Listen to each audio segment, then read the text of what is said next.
rocher, ma lumière et mon sauveur.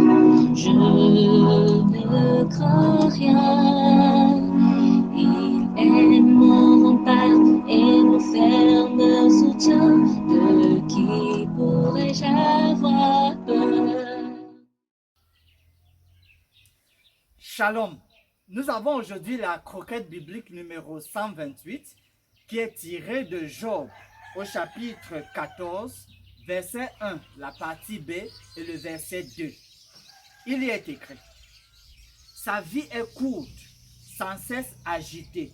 Il naît, il est coupé comme une fleur, il fuit et disparaît comme une ombre.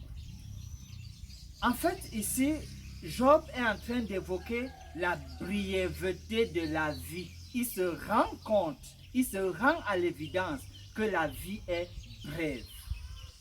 Il y a dans la Bible d'autres passages qui vont dans le sens de pouvoir exprimer la brièveté de la vie. Tenez par exemple, dans le psaume 39, le verset 6, il y est écrit: voici, tu as donné à mes jours la largeur de la main, et ma vie est comme un rien devant toi.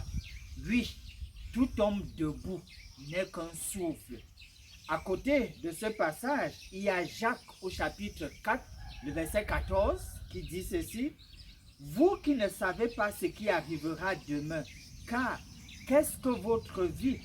Vous êtes une vapeur qui paraît pour un peu de temps et qui ensuite disparaît. Finalement, dans Ésaïe 40, le verset 17, il est écrit: toutes les nations sont devant lui comme un rien. Elles ne sont pour lui que néant et vanité. On le voit donc, par rapport au verset du jour, Job croyait qu'il allait bientôt mourir. Et le fait de développer l'idée d'une mort prochaine a fait que l'ensemble de sa vie puisse paraître comme quelque chose de très bref, comme quelque chose d'éphémère, comme quelque chose de très, très court. En effet, s'il faut comparer notre vie à quelqu'un comme Methuselah qui a fait 969 ans et que nous vivions à peine 70 ans, c'est vraiment bref, c'est vraiment court.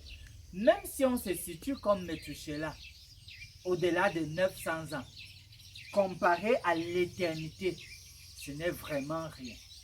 Et donc, tout malade qui va penser que bientôt il peut mourir, il va mourir, cela va rendre très très bref à ses yeux l'ensemble de ses jours. Il faut donc éviter d'avoir peur. Il faut éviter d'avoir peur et en guise de promesse, il faut se souvenir de ce que Paul dit dans Hébreux chapitre 13, le verset 8. Car Jésus-Christ est le même hier, aujourd'hui et éternellement. Parce que Jésus a donc été votre soutien dans le passé, quand tout allait bien. Maintenant encore, malgré la maladie, le même Jésus est encore prêt à être à vos côtés. Et donc, cela doit être une assurance, un encouragement, et que cela soit votre conviction profonde. Finissons par ce mot.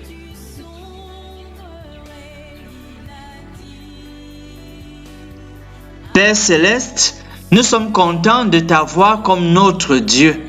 Nous sommes contents de ce que tu ne changes pas. Nous te louons pour ta fidélité. Béni soit ton saint nom pour toujours. Aide-nous à ne pas avoir peur de la mort, même quand nous ne semblons rien voir qui puisse nous encourager. Merci, car nous savons que tu es toujours à nos côtés. Donne-nous cette paix et cette assurance maintenant et pour toujours. Au nom de Jésus, nous prions. Amen.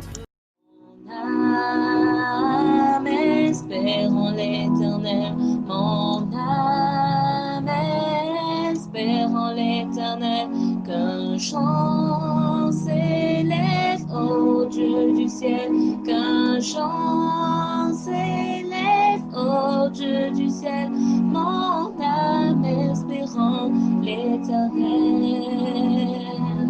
Mon âme espère